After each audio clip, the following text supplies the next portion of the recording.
So, I am not teaching you to be good. I am not teaching you to be bad. I am teaching you only to be whole. To be whole is to be healthy, and to be healthy is to be holy. If you've ever felt lost in overthinking, comparison, or fear of judgment, this video is for you. Osho reveals the real enemy, not the world, but the false self we believe we are. Let's explore how the ego silently shapes our pain and how to break free. Osho was a master of unmasking illusions, and for him, the biggest illusion is the ego. We believe we are our thoughts, our achievements, our roles, but none of these are truly us. The child is born with a self, but not with an ego. The child develops the ego. As he becomes more and more social and related, ego develops. This ego is just on your periphery, where you are related with others, just on the boundary of your being. So ego is the periphery of your being, and self is the center. The child is born with a self, but unaware. Then ego goes on growing, because the society needs you as an ego, not as a self. The self is irrelevant for the society. Your periphery is meaningful, and there are many problems. The ego can be taught, and the ego can be made docile, and the ego can be forced to be obedient. As the ego becomes strong, it starts surrounding intelligence like a thick layer of darkness. Intelligence is light, ego is darkness. Intelligence is very delicate, ego is very hard.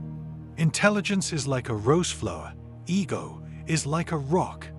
And if you want to survive, they say, the so-called knowers, then you have to become rock-like, you have to be strong, invulnerable. The ego is just a useful fiction, useful, but not real. The ego is just all idea. It has no substance in it. It is not something. It is just pure nothing. You give it reality by believing in it. Osho clarifies that the ego is not the true self.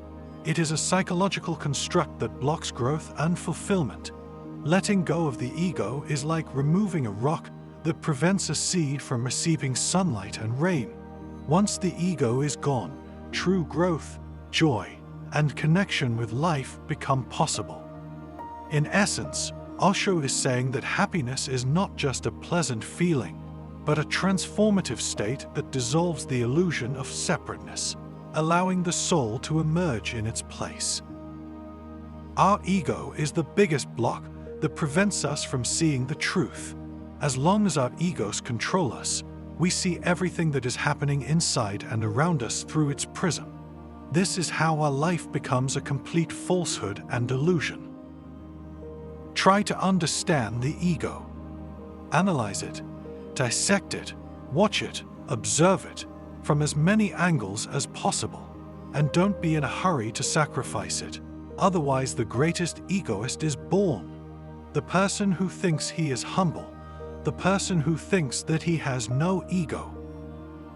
When you are in anger, in passion, violent, aggressive, you feel a crystallized ego within you.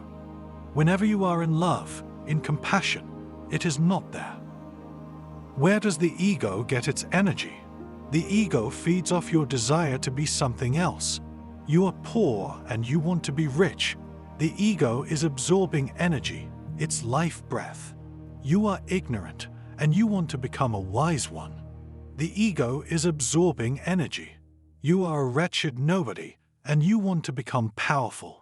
The ego is absorbing energy. The ego lives in comparison. Without comparison, the ego cannot exist. The ego is an eternal beggar, in a continuous state of demand, and love is charity. Love is a king, an emperor. The ego only understands the language of demand. Nothing kills the ego like playfulness, like laughter. When you start taking life as fun, the ego has to die. It cannot exist anymore. You are not what you think you are. You are the watcher of your thoughts. The ego is a construction. You can also drop it. It is not a reality. It is not substantial in you. Everybody, even a mouse, has his own ego. Everybody, even a religious man, has his own ego. Even while declaring, "I am just dust underneath your feet," you are gathering ego. You cannot drop the ego. You can only understand it. Once you start trying to drop the ego, you will get in a very deep mess. You will become more and more worried and puzzled.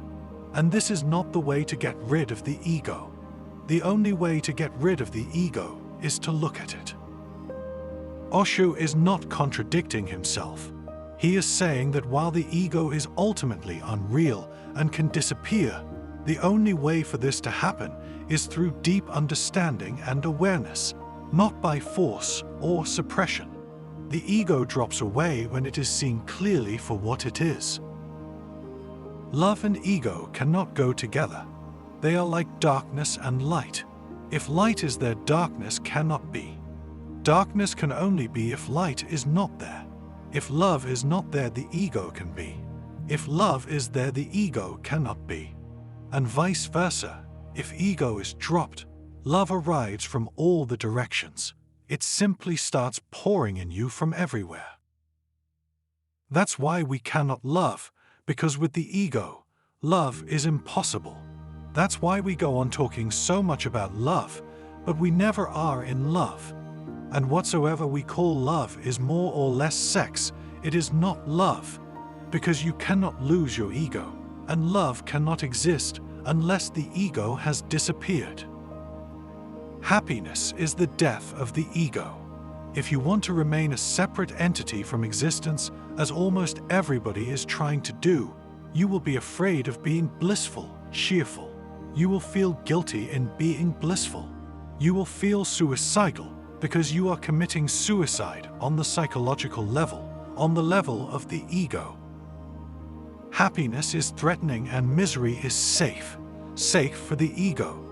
Ego can exist only in misery and through misery. Ego is an island surrounded by hell. Happiness is threatening to the ego, to the very existence of the ego. In the East, religions teach egolessness from the very beginning, so the ego never fully develops. It remains weak, unripe, and therefore hard to dissolve. In the West, by contrast, religion and psychology encourage building a strong ego to survive in a competitive world. And paradoxically, this makes it easier for a Western seeker to eventually let go of the ego, because only what is fully possessed can truly be dropped. As Osho says, your task is first to build the ego consciously, and then to transcend it. The ego and the personality have to be dropped, then you will find individuality arising, a feeling of uniqueness. Yes, you are unique. Everybody else is also unique. In this world, only unique people exist, so comparison is just stupid, because you alone are like yourself. There is nobody like you, so how to compare? When you understand the ego, you're no longer its prisoner. If this video opens something in you, leave a like and subscribe. There's more to discover. Thank you for watching.